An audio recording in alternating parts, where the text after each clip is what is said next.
ህይወት የሚያስደስተኝ ነገርም ብኖርም ባልኖርም የሚያስደስተኝ ነገር ቢኖር የዶክተር አብይን ሀገር መምራት እንደማይችሉ ለአማራ ህዝብ ቀድሜ በማስገንዘቤና የአማራ ህዝብም አጠቃላይ የኢትዮጵያ ህዝብም በሳቸው ላይ የጣለውን ተስፋ ማንሳቱን ሳይ በህይወቴ ከህወሓት መጥፋትና ሞት በላይ የሚያስደስተኝ የኔ ሰውዬ የተንኮል አካሄድ ማጋለጤ ነው። ትዕግስታችን እያለቀ ነው ሲሉ የህወሓት ቃል አቀባይ አስጠነቀቁ። ህወሓት ወታደራዊ ዝግጅቱን ማጠናቀቁንና ትዕግስቱ መሟጠጡን ቃል አቀባዩ አስታውቀዋል። የህወሓት ቃል አቀባይ አቶ ገብረ ጻድቅ ድርጅታቸው ለማንኛውም ወታደራዊ ግዳጅ ዝግጁ መሆኑን በወይን ሚዲያ በኩል ባስተላለፉት መግለጫ አስታውቀዋል።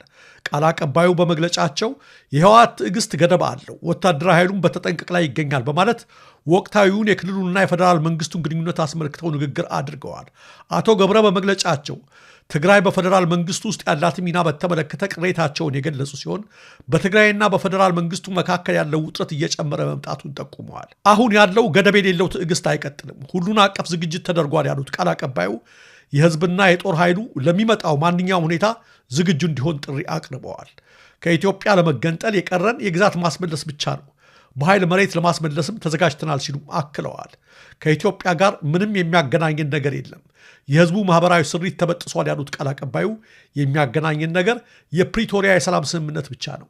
ስምምነቱ የማይተገበር ከሆነና ግዛታችን በሰላም የማይመለስ ከሆነ ትዕግስታችን እያለቀ ነው ሲሉ አጠንክረው ተናግረዋል። በአማራ ክልል በመከላከያና በፋኖ ኃይሎች መካከል ውጊያው ተባብሶ በቀጠለበት በአሁኑ ሰዓት በምስራቅ ጎጃም ዞን ከታፈሱ 1330 ወጣቶች መካከል 850 የሚደርሱት ከደብረ ማርቆስ ማሰልጠኛ ካምፕ መጥፋታቸው ተረጋገጠ። እነዚህ ደረጀ ጎቹ፣ ደሳለኝ ወርቁ፣ እንዳለ ይበልጣልና ዝጋለ ሰጤ የተባሉ ወጣቶች በነብሴ ሳር ምድር ወረዳ ከመርጡ ለማርያም ከተማ መሃል አደባባይ ታፍሰው ድቅድቅ ባለው ጨለማ ወደ ደብረ ማርቆስ ከተማ ከተጓዙ 110 ወጣቶች መካከል ነበሩ።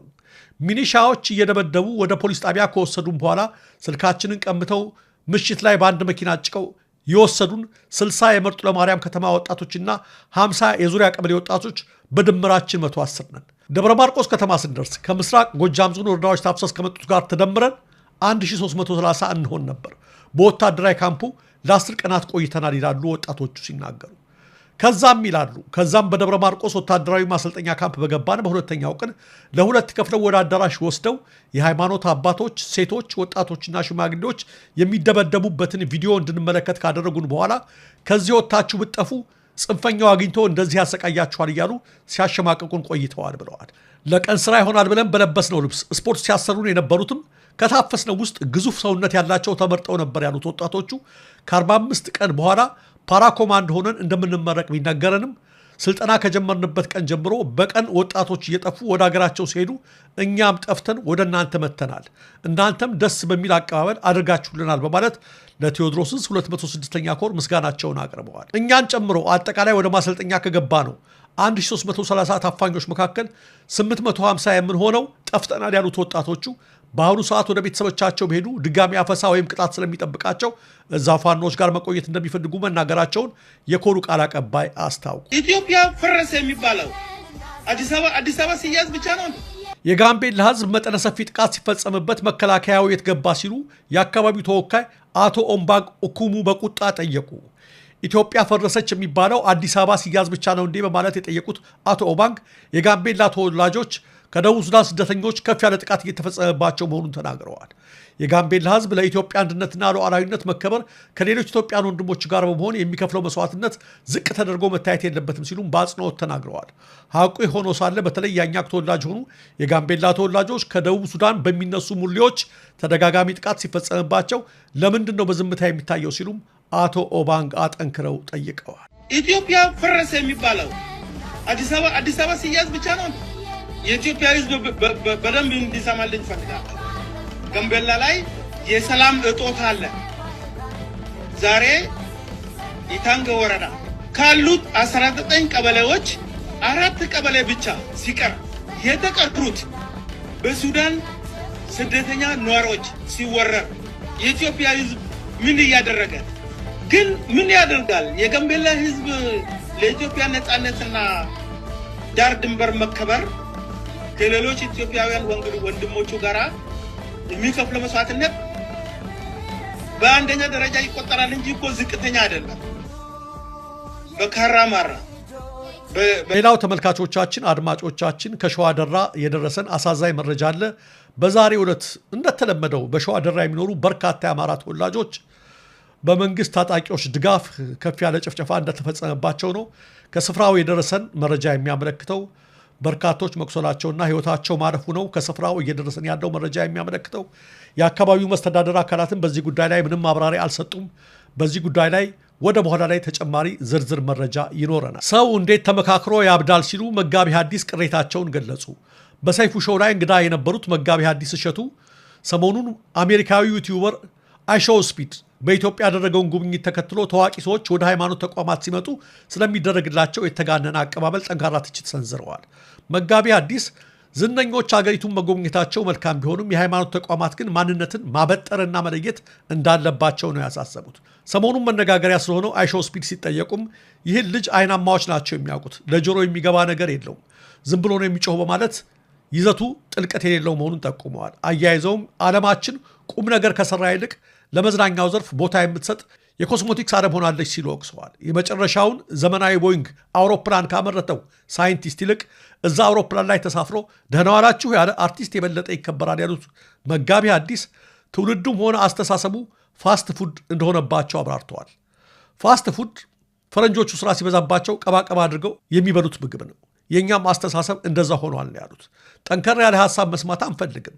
ለዚህም ነው ጠጠር ያለ ሐሳብ የሚያቀርቡ ደራሲያን ሳይቀር ለመኖር ሲሉ ወደ ኮሜዲ ያኮበኮቡት ብለዋል።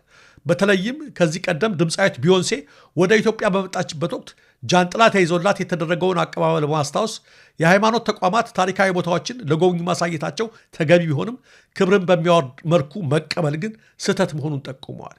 ቢዮንሴ በመጣች ጊዜ ሰው በሰባት ስላሴ በ10 ቢዮንሴ ብሎ ተረተ። ዝነኞች እንደ ሰው እንደ ቱሪስት ላሊበላና አክሱም መጎብኘታቸው ተገቢ ነው። ነገር ግን በዛ ልክ ሃይማኖትን አዋርዶ ዝቅ አድርጎ ሸብረብ በማለቱ ብዙ አትራፊ አይመስለኝም ሲሉ ተናግረዋል። መጋቢ ሐዲስ እሸቱ አለማየሁ መልእክታቸውን ሲቋጩ እንዲህ አይነት ተግባር የሚፈጽሙ አካላት ጥቅምን አስበው ከሆነ ዓለም ገንዘብ ካገኘች እግዚአብሔርንም በ30 ብር ሸጣለች ማለት ጠንካራ መልእክት አስተላልፈዋል። የሱዳን ጠቅላይ አቃቢ ሕግ የሱዳን ጦር ኃይልን በመቀናቀን ከሚዋጋው የፈጥኖ ደራሽ ኃይል ጋር ተሰልፈው ሲዋጉ ነበር ባላቸው ኢትዮጵያን ጨምሮ ከተለያዩ ሀገራት በመጡ ከ120 በላይ ቅጥረኛ ተዋጊዎች ላይ ክስ መሰረተ። በሱዳን እየተካሄደ ባለው የእርስ በርስ ጦርነት ኢትዮጵያን ጨምሮ ከተለያዩ ሀገራት የመጡ ቅጥረኛ ተዋጊዎች እንደሚሳተፉ የሱዳን ባለስልጣናት ተናግረዋል። በጦርነቱ ተሳታፊ የሆነው ፈጥኖ ደራሽ ኃይል ውጭ ሀገራት ቅጥረኛ ተዋጊዎችን እንደሚያሰልፍና የተያዙም እንዳሉ ነው ባለስልጣናት ያሳወቁት። የሱዳን ጠቅላይ አቃቢ ሕግ የሱዳን ጦር ኃይልን በመቀናቀን ከሚዋጋው የፈጥኖ ደራሽ ኃይል ጋር ተሰልፈው ሲዋጉ ነበር ባላቸው ከ120 በላይ የውጭ ሀገር ቅጥረኛ ወታደሮች ላይ ክስ መስርተዋል። በሱዳን ጦር ኃይል የሚመራው የሱዳን መንግስት ጠቅላይ አቃቢ ሕግ አንቲሳር አህመድ አብደል ሙታአል የወንጀል ክስ የቀረበባቸው የውጭ ሀገራት ተዋጊዎች የተለያየ ዜግነት ያላቸው መሆናቸውን አመልክተዋል። አቃቢ ሕጓ እንዳሉት ቅጥረኛ ተዋጊዎቹ 3 ዓመት ሊሞላው በተቃረበው የሱዳን የእርስ በርስ ጦርነት ውስጥ በጀነራል ሐምዳን ዳጋሎ ከሚመራው ፈጥኖ ደራሽ ኃይል ጎን በመሰለፍ መወጋታቸው ነው ክሱ የቀረበባቸው። የሱዳን ባለስልጣናት ፈጥኖ ደራሽ ኃይሉ ከሱዳን ጦር ሰራዊት ጋር በሚያካሂደው ጦርነት ውስጥ አባላቱን ለማጠናከር የሚዋጉለትን ቅጥረኛ ወታደሮች ከተለያዩ ሀገራት እየመለመለ ያሰልፋል ሲሉ ይከሳሉ። ፈጥኖ ደራሽ ኃይሉ ከጎረቤት ሀገራት ከኢትዮጵያ፣ ከደቡብ ሱዳን፣ ከቻድና ከደቡብ አሜሪካ ኮሎምቢያ ቅጥረኛ ወታደሮችን እንደሚመለምል ባለስልጣናቱ አመልክተዋል። የሱዳን መንግስት ጠቅላይ አቃቢ ሕጓ ጨምረው የተወሰኑ የውጭ ቅጥረኛ ወታደሮች ክስ ተመስርቶባቸው ጥፋተኛ ሆነው ሞት የተፈረደባቸው እንዳሉም ገልጸዋል። ነገር ግን በቅጥረኛ ተዋጊዎቹ ላይ የተላለፈው የቅጣት ውሳኔ ተግባራዊ ስለመሆኑና ስለሌሎች ዝርዝር ጉዳዮች ከመግለጽ ተቆጥበዋል። በሱዳን ጦር ኃይሎች አዛዥ በጀነራል አልቡርሃንና በፈጥኖ ደራሽ ኃይሉ መሪ በጀነራል ሐምዳን ዳጋሎ መካከል በተፈጠረ የስልጣን ፉክክር የተቀሰቀሰውን የሱዳን የእርስ በርስ ጦርነት ተከትሎ በ10 ሺዎች የሚቆጠሩ ሰዎች ሕይወታቸው ሲጠፋ ሚሊዮኖች ደግሞ ተፈናቅለዋል።